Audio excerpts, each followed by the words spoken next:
our company was founded by John F. Fisher. Kind of like me, I was up late night one night and looked at old Carlton Sheets infomercial, and I got hooked and I got to checking into it. John had a different guru, but he started and found out that, you can spend a ton of money and still not have everything down pat for Denver or your city. So he started with a breakfast club, and out of that he started doing our mentorship. He took all the programs and the stuff he had bought. I think he bought several packages.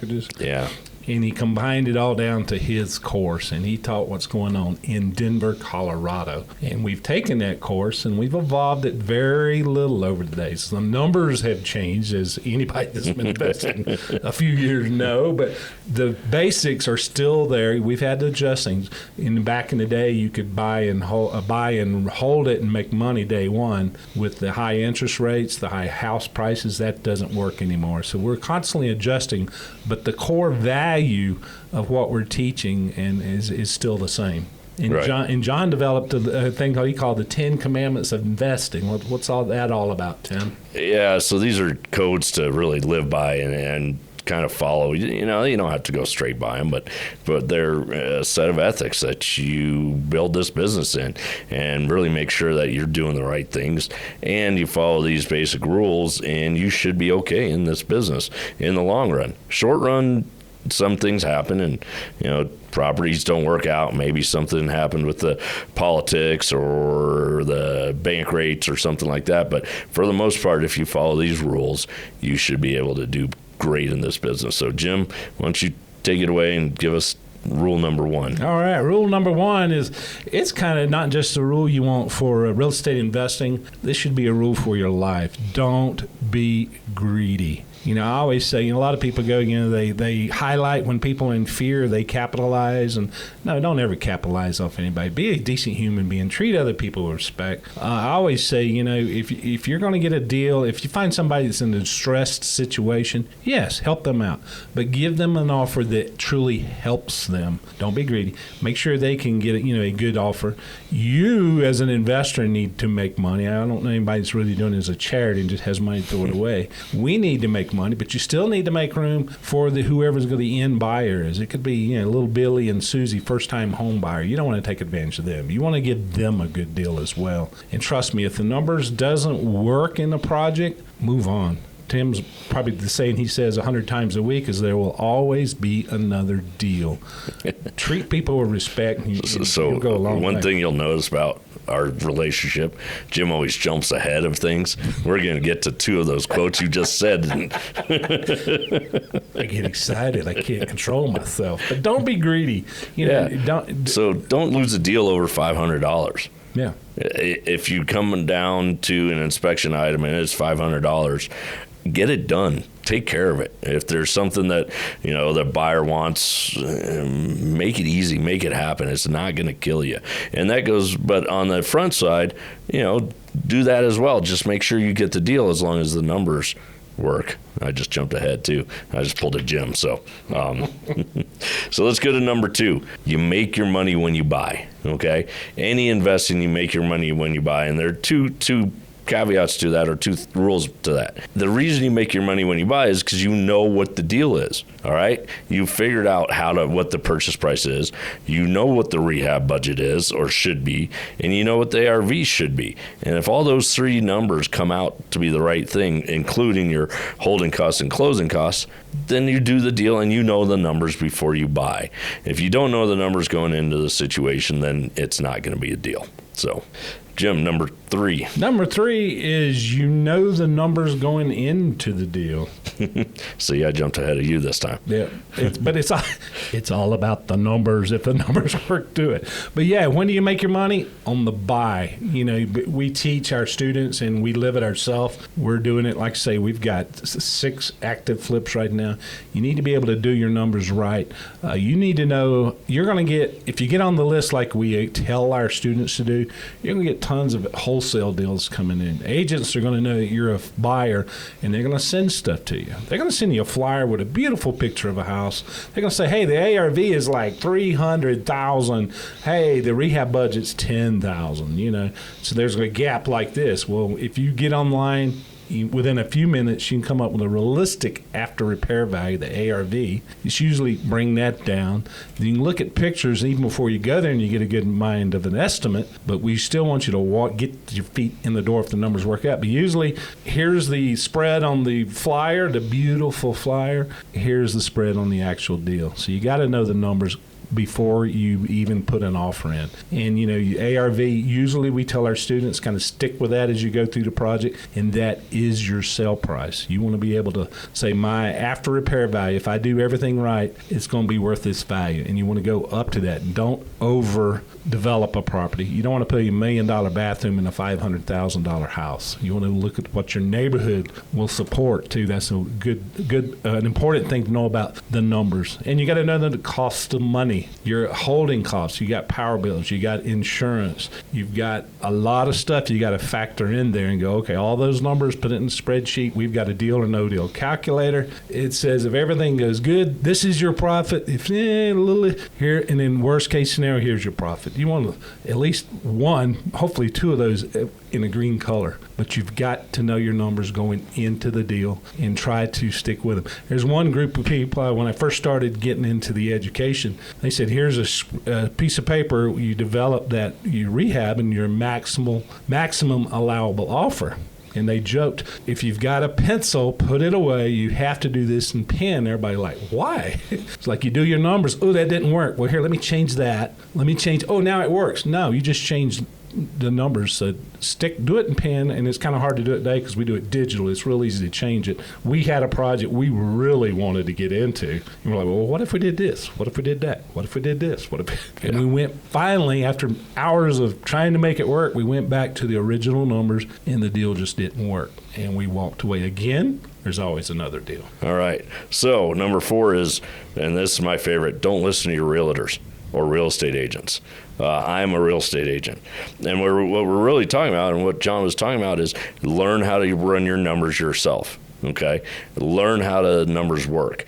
The realtors, the real estate agents that give you numbers are great, but you have to define that for yourself, and you have to educate yourself to make sure you know those numbers. Number 5, Jim. Well, before you go off the list, don't listen to realtor. I've got one to always add. Even if agents have spent the big money and got that big capital R by their name, they've taken a lot of courses how to fill out forms, how not to get sued. They understand nothing about creative financing, the way we do stuff. Our number one phrase we tell our students is get with a real estate investor-friendly agent. Just because they're an agent, they don't understand this. They know how to sell homes to new home buyers. Agents need to understand what we do, why we do it, how we do it. So when you start talking to realtors, interview them. Have you done any investing? What's your history? Have you worked with fix and flippers? So that's it. Number 5 is figures don't lie, but liars figure. You can prove anything. And that's kind of like what we wasted that time on when we were doing the spreadsheet. That number doesn't work right. Let me just change it. We try to change it. But when at the end of the day, when you put the realistic numbers in that spreadsheet, you know your numbers, they're going to tell you this is a deal or no deal. We've got our spreadsheet, I think, color-coded. So if it's a certain number, it's green. If it's another color, it's yellow. If it's another number, it's red. Don't walk, but run away.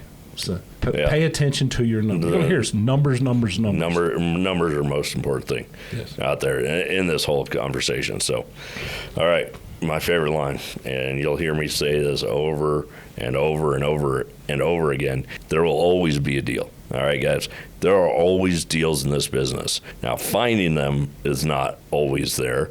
It takes time. It takes practice. It takes being able to recognize that deal. But as you go through this business, you'll start finding out that there are deals, okay?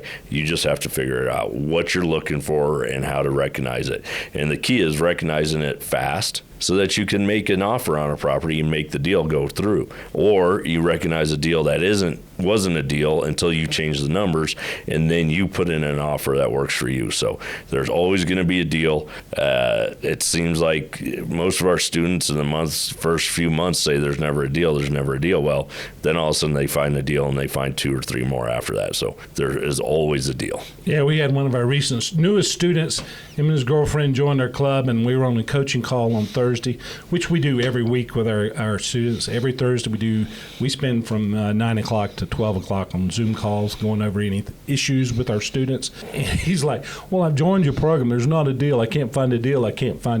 And guess what? Tim found something, sent him to him. And by the end of the next day, they were under contract. I was touring a house with him. He went under contract. Yeah. So now he has a flip going on. So he kind of had to eat his words. There's no deals out there, which and it's rare that a student will come in and like the first month get a house, because we spend a lot of time teaching you how to be able to evaluate those numbers, evaluate a neighborhood, and understand how the contracting process works. To his point, his girlfriend's an agent, and so she was helped us find it too. But you gotta. There's always a deal. They're there. But in Denver, regardless of what the up-down market, Tim has a saying that every month so many people die, so many people get married, so many people get divorced, so many people move in and out of town for jobs, school, work. Houses are being sold every month, regardless of the interest rates, the market, the economy. Life happens, and that's where we come into the picture of trying to find those life-happening issues. You like this one, so go ahead on about price cures everything. Well, if you get the right price, if you design your property and the deal, the price is going to cure everything. So you're going to be able to make up for some of those mistakes you had, because hopefully you've given yourself enough cushion and enough buffer zone and to get that price. So when we're teaching how to estimate rehab costs, we always round up to the next 500. It allows you some cushion points. We have contingency prices at 20% now in Colorado, because prices go up and down so fast.